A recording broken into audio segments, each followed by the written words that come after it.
Le SMS est arrivé un mardi matin, alors que j'examinais des propositions d'acquisition pour ma société d'investissement.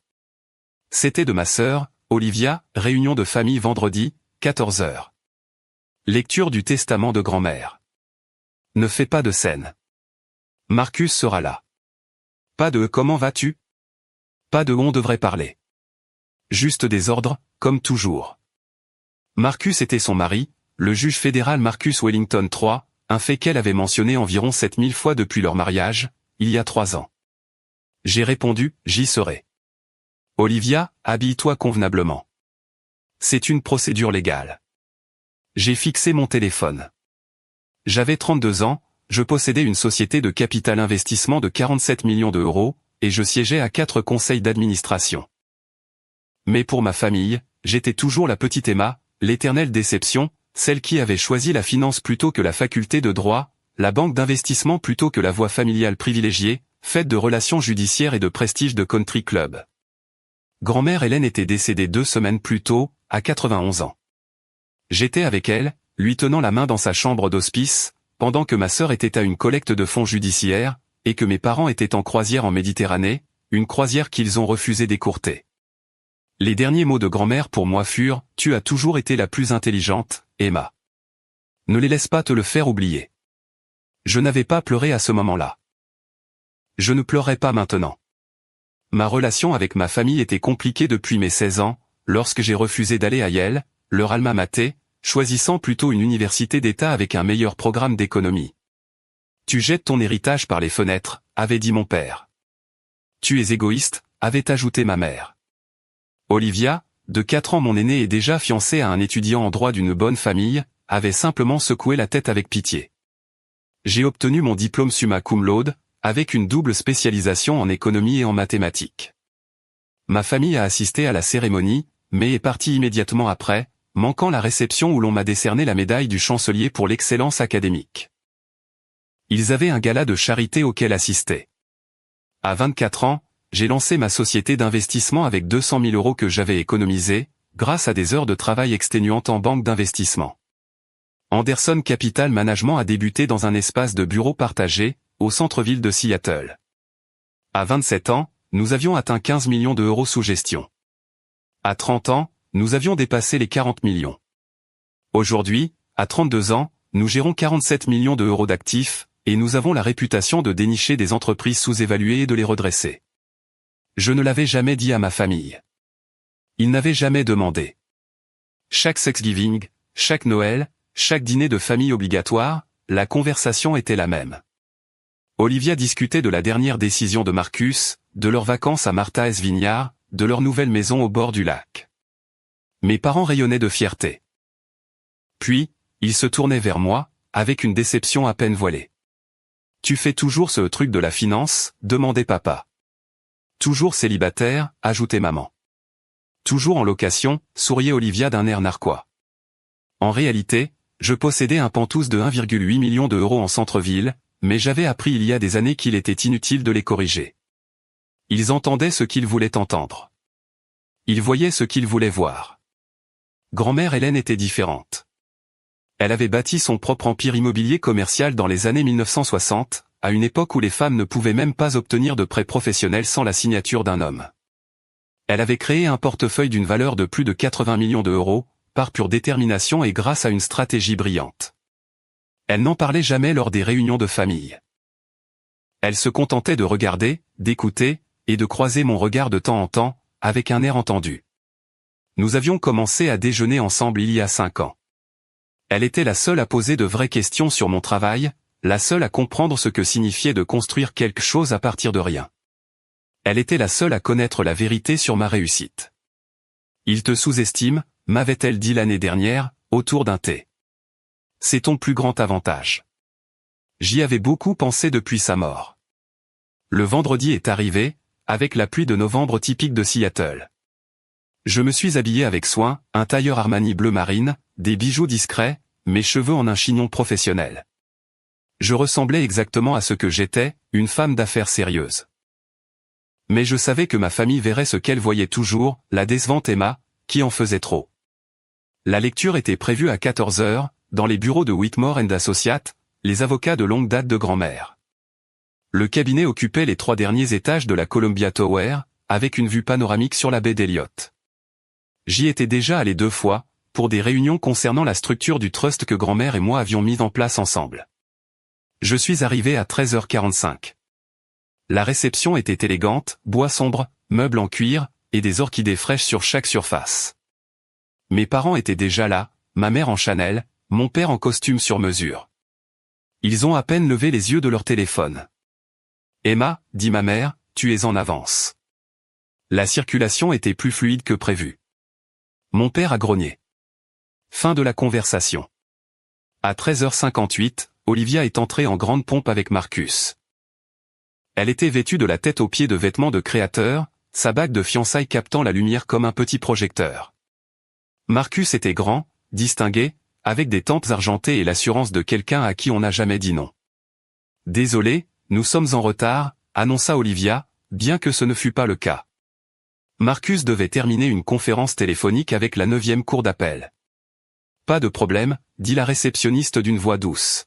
« Monsieur Whitmore est prêt à vous recevoir. » On nous a conduits dans une grande salle de conférence, avec des baies vitrées du sol au plafond. Jonathan Whitmore était assis en bout de table. 70 ans, associé principal, l'un des avocats spécialisés en succession les plus respectés du Nord-Ouest Pacifique. À côté de lui se trouvait une femme que j'ai reconnue, Patricia Chin, l'avocate personnelle de grand-mère et l'architecte de la structure de son trust. Et à côté de Patricia, il y avait quelqu'un que je n'attendais pas, David Morrison, mon propre avocat d'entreprise. Les yeux d'Olivia se sont plissés en voyant David, mais elle n'a rien dit. Nous avons tous pris place. Mes parents et Olivia d'un côté de la table, Marcus au bout près de Jonathan, et moi de l'autre côté, près de David. Merci à tous d'être venus, commença Jonathan. Nous sommes ici pour examiner la succession d'Hélène Margaret Anderson. Avant de commencer, je tiens à souligner qu'Hélène n'était pas seulement une cliente, mais une amie depuis plus de 40 ans. Sa disparition est une perte pour nous tous. Ma mère a tamponné ses yeux avec un mouchoir. Olivia a hoché la tête solennellement. Mon père regardait par la fenêtre. J'ai repensé à grand-mère m'apprenant à jouer aux échecs à 8 ans. Pense toujours avec 3 coups d'avance, Emma. Et ne montre jamais à ton adversaire ce que tu prévois vraiment. Jonathan a ouvert un dossier en cuir. La succession d'Hélène est substantielle et complexe. L'actif principal est Anderson Real Estate Holdings, actuellement évalué à environ 83 millions d'euros. Il y a aussi des liquidités, des biens personnels, et plusieurs investissements plus petits. J'ai vu ma mère se redresser. Mon père s'est penché en avant. La main d'Olivia a trouvé celle de Marcus sur la table. Le plan de succession qu'Hélène a créé est inhabituel, mais juridiquement solide, a poursuivi Jonathan. Elle a établi un trust irrévocable il y a 20 ans, qu'elle a modifié de manière significative il y a 5 ans. Le trust contrôle tous les actifs. Pratique courante, dit Marcus, sa voix de juge empreinte d'une autorité naturelle. Les trusts évitent la validation du testament, minimisent les impôts. Une planification intelligente. Jonathan a hoché la tête. En effet. Cependant, la structure de ce trust particulier est assez spécifique. Hélène a nommé un fiduciaire principal, avec un pouvoir discrétionnaire total sur tous les actifs et les distributions. Ce serait moi, dit mon père avec assurance. Je suis l'aîné. En fait, non. Jonathan a regardé Patricia, qui a ouvert son propre dossier. Le fiduciaire principal, dit clairement Patricia, est Emma Grace Anderson. Le silence fut absolu. Puis tout le monde s'est mis à parler en même temps. C'est absurde, dit ma mère.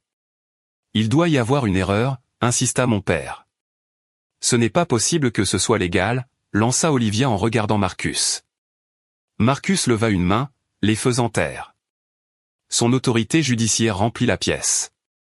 Avec tout le respect que je vous dois, Emma a 32 ans et, si je comprends bien, occupe un poste de débutante en finance. Il est certain que cela représente un conflit d'intérêts, ou démontre un jugement discutable de la part d'Hélène.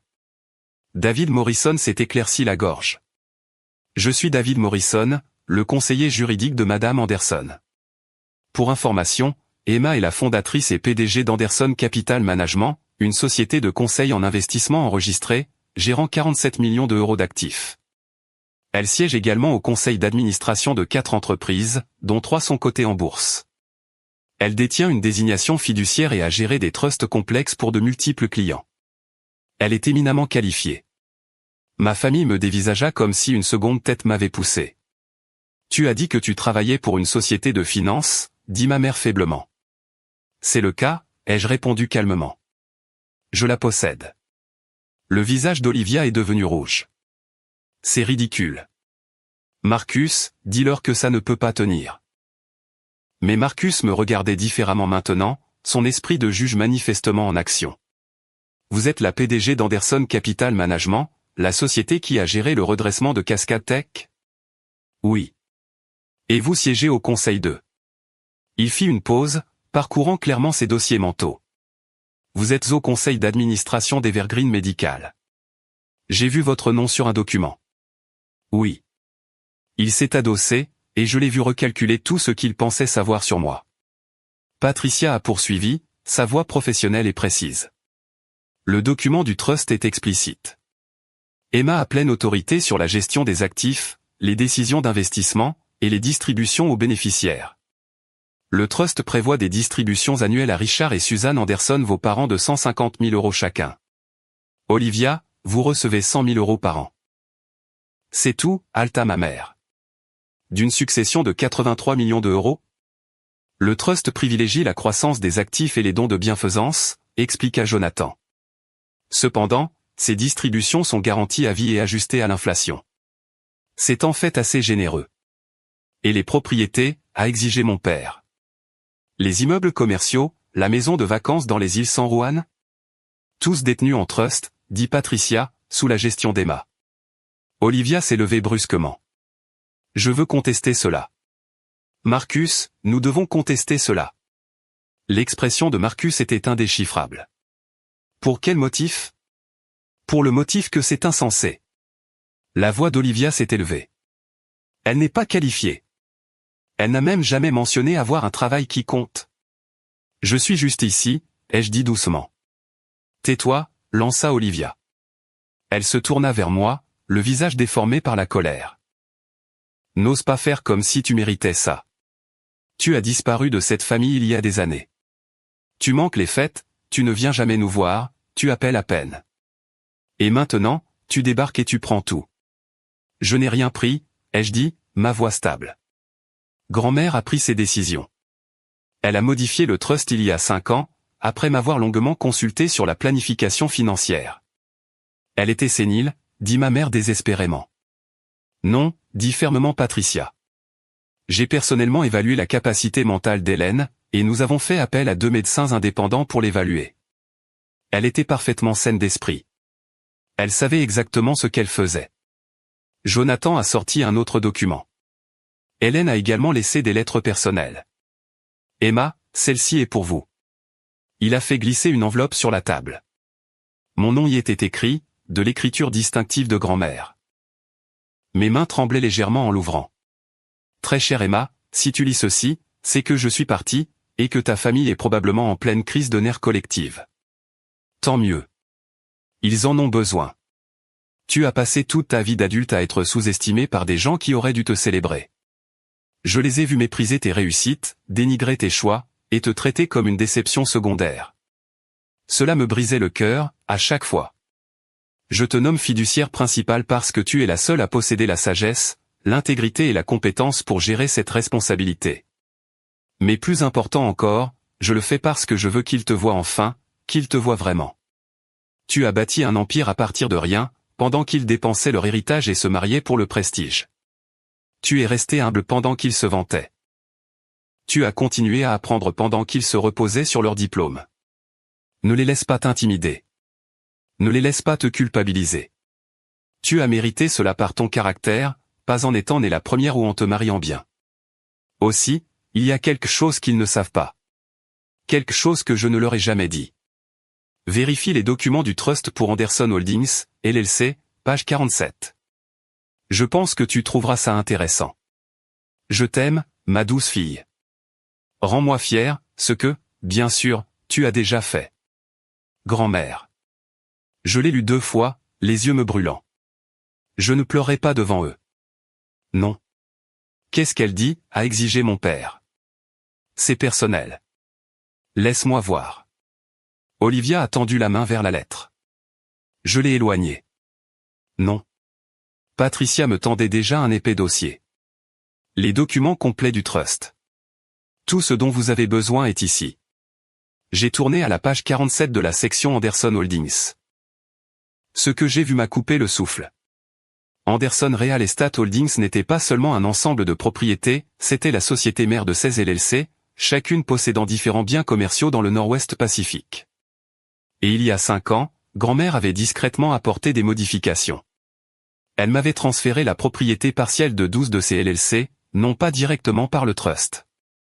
Nous les avions structurés comme des dons, sous la limite d'exclusion annuelle, étalée sur 5 ans, ce qui signifiait que je possédais personnellement 40% d'Anderson Real Estate Holdings, complètement en dehors de la structure du trust. Le trust contrôlait 60%, je contrôlais 40%. Ensemble, je contrôlais effectivement tout. Page 47, ai-je dit lentement. Répartition de la propriété des biens. David s'est penché, a vu ce que je voyais, et je l'ai regardé se battre pour garder une expression neutre. Marcus, avec son esprit juridique affûté, a immédiatement compris que quelque chose avait changé. Qu'y a-t-il à la page 47 ? Les structures des LLC, ai-je dit. Grand-mère était très minutieuse. Jonathan Whitmore s'est permis un petit sourire. En effet. Hélène a restructuré ses avoirs il y a 5 ans, avec l'aide d'Emma. L'arrangement actuel est assez élégant. Qu'est-ce que ça veut dire, a demandé ma mère. Ça veut dire, dit Patricia, que même si vous contestiez le trust, ce que vous ne gagnerez pas, Emma contrôle toujours une partie importante des actifs de manière indépendante. Hélène s'est assurée que la position d'Emma soit inattaquable. La pièce est de nouveau tombée dans le silence. Olivia s'est réassise sur sa chaise. Je ne comprends pas. Pourquoi ferait-elle ça? Parce qu'Emma l'a mérité, dit simplement Jonathan. Hélène a vu Emma construire sa propre entreprise à partir de rien. Elle a reconnu le talent, la détermination et l'intégrité. Elle a choisi de récompenser cela. Le visage de mon père était rouge. C'est une trahison. Après tout ce que nous avons fait pour elle. Vous n'avez rien fait pour elle, ai-je dit, et ma voix est sortie plus dure que je ne le voulais. Elle a bâti son empire elle-même, dans les années 1960. Elle a survécu à un mari qui a essayé de lui voler son entreprise. Elle a résisté à des concurrents qui ont essayé de l'écraser. Elle n'avait pas besoin de votre aide. C'est vous qui aviez besoin de la sienne. Comment oses-tu, a murmuré ma mère. C'est la vérité. Je les ai regardés un par un. Grand-mère vous a versé des distributions toute votre vie. Elle a payé vos études, vos mariages, vos apports pour vos maisons. Et vous l'avez traité comme une obligation. Quand est-ce que l'un d'entre vous lui a rendu visite pour la dernière fois? Vraiment rendu visite, pas juste pour venir chercher un chèque d'anniversaire. Personne n'a répondu. J'ai déjeuné avec elle tous les mercredis pendant 5 ans, ai-je continué. J'étais là quand on lui a diagnostiqué un cancer. J'étais là pendant sa chimiothérapie. Je lui tenais la main quand elle est morte. Où étiez-vous? Nous étions à commença ma mère. Point en croisière, ai-je terminé, que vous n'avez pas écourté, même quand l'hospice a appelé pour dire qu'il ne lui restait que quelques jours. Le visage de ma mère s'est décomposé. Mon père a détourné le regard. Olivia fixait la table. Marcus s'est éclairci la gorge. C'est clairement une situation émotionnelle. Peut-être devrions-nous nous réunir à nouveau. Non, dit Olivia. Sa voix était différente maintenant, plus petite, plus dure. Je veux savoir quelque chose, Emma. As-tu manipulé une femme âgée pour de l'argent? L'accusation flottait dans l'air comme un poison. David a commencé à répondre, mais j'ai posé une main sur son bras. J'ai aidé grand-mère à structurer sa succession pour refléter ses valeurs, un soutien familial, mais pas la dépendance, des dons de bienfaisance, et une gestion stratégique de l'immobilier. Tout était son idée. Je n'ai fourni que l'expertise financière. Pratique, a ricané Olivia. Et maintenant, tu es riche. Je m'en sortais déjà bien, ai-je dit. Mon entreprise génère environ 2,8 millions d'euros de revenus annuels. Je n'avais pas besoin de l'argent de grand-mère. Olivia a ri, un son dur et laid. Oh, alors maintenant tu es millionnaire. Bientôt, tu nous diras que tu sors avec une célébrité. Je ne sors avec personne. J'ai été trop occupé à travailler, vraiment. À faire quoi? À contester mon père. Qu'est-ce que tu fais réellement dans cette entreprise que tu prétends diriger? J'identifie des entreprises sous-évaluées, généralement des entreprises familiales en transition. Nous acquérons une participation majoritaire, nous restructurons les opérations, nous améliorons les systèmes financiers, et nous les faisons croître. Ensuite, nous les conservons pour le flux de trésorerie, ou nous les vendons avec un profit. L'année dernière, nous avons vendu une entreprise de fabrication pour 8,3 millions d'euros, que nous avions acheté pour 2,1 millions 3 ans plus tôt. Le chiffre les a réduits au silence. Marcus me regardait avec quelque chose qui ressemblait à du respect. C'est l'affaire Cascade Tech. Vous avez repris une entreprise de semi-conducteurs en faillite et vous l'avez redressée. C'était un travail impressionnant. Merci. Pourquoi ne nous l'as-tu jamais dit, a demandé ma mère, et pour la première fois, elle semblait sincèrement blessée plutôt qu'en colère. M'auriez-vous écouté? J'ai croisé son regard. Chaque fois que j'ai essayé de parler de mon travail, vous avez changé de sujet. Chaque réussite que j'ai mentionnée, vous l'avez méprisée. Vous avez cessé de poser des questions sur ma vie, alors j'ai cessé de la partager. Patricia Chin a vérifié sa montre. J'ai un autre rendez-vous, mais avant de partir, je veux clarifier l'autorité d'Emma. En tant que fiduciaire principale, elle contrôle tous les actifs du trust, prend toutes les décisions d'investissement, et détermine les montants des distributions dans les paramètres établis par Hélène. Elle ne peut être démise de ses fonctions que pour négligence grave ou activité criminelle, et même dans ce cas, uniquement par un vote unanime des 3 fiduciaires subordonnés, qui sont, elle a vérifié ses notes, Jonathan Whitmore, moi-même, et David Morrison. 3 personnes qui travaillent pour Emma, dit amèrement Olivia. 3 personnes qui travaillent pour le trust, a corrigé Patricia, et qui ont des devoirs fiduciaires qui priment sur toute relation personnelle. Nous prenons ces responsabilités au sérieux. Jonathan s'est levé, signalant la fin de la réunion. Les chèques de distribution annuels seront émis le mois prochain. Emma programmera des réunions trimestrielles pour examiner les performances du trust. Si vous avez des questions sur l'administration du trust, vous pouvez contacter directement son bureau. Son bureau, a répété mon père, abasourdi. Anderson Capital Management, a fourni David. Nous sommes dans la Rainier Tower, au 32e étage. L'assistante d'Emma peut fixer des rendez-vous. Nous nous sommes tous levés. Mes parents se sont dirigés vers la porte comme des somnambules. Olivia est restée en arrière, Marcus à ses côtés. Ce n'est pas fini, a dit Olivia à voix basse. Tu ne peux pas simplement voler un héritage familial. Je n'ai rien volé, ai-je répondu. On m'a confié une responsabilité par quelqu'un qui me faisait confiance. Ce n'est pas du vol, c'est de la planification successorale. Marcus a posé une main sur le bras d'Olivia. Nous devrions y aller.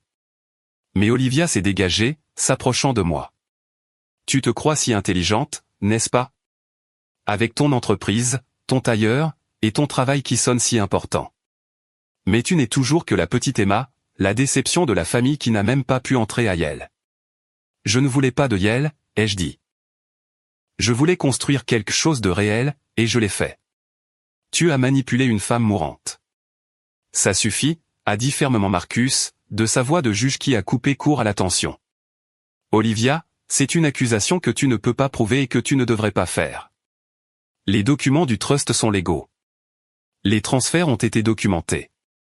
Les qualifications d'Emma sont légitimes. C'est fini. Olivia a regardé son mari, choquée, trahie.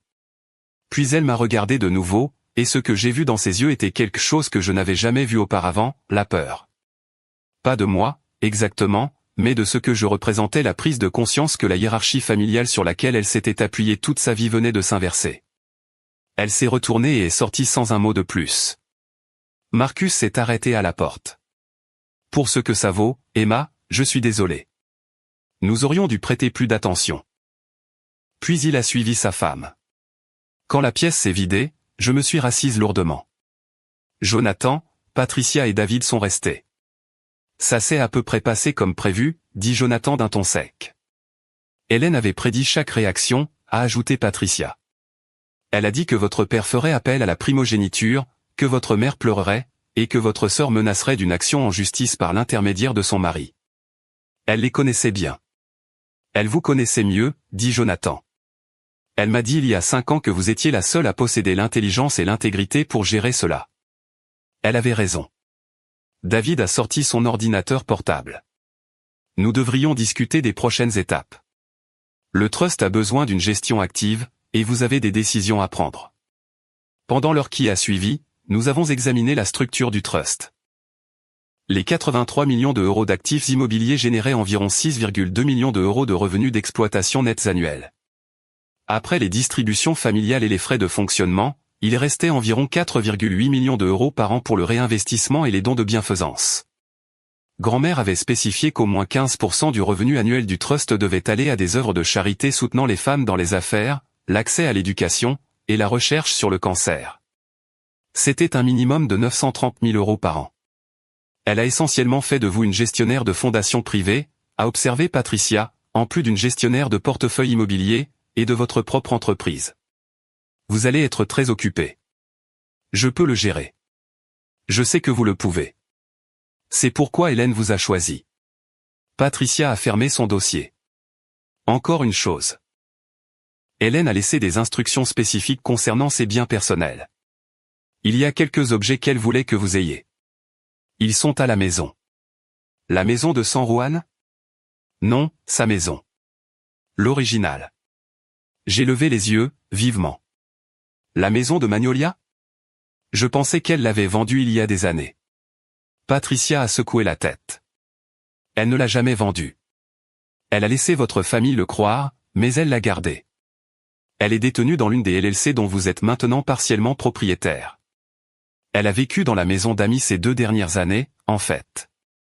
La maison principale est restée vide, en attente. En attente de quoi? Patricia a souri. Elle a dit que vous le sauriez en la voyant. La maison de Magnolia se trouvait sur une falaise surplombant le Puget Sound, une vaste demeure de style craftsman des années 1920, avec une vue qui s'étendait jusqu'aux montagnes olympiques.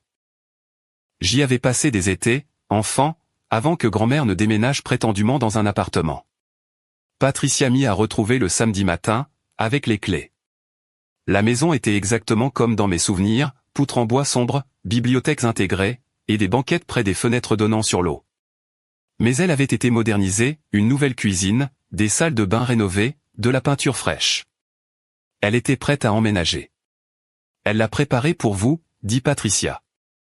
Elle a passé l'année dernière à s'assurer qu'elle soit parfaite. Dans le bureau, il y avait un bureau avec une enveloppe dessus. Une autre lettre.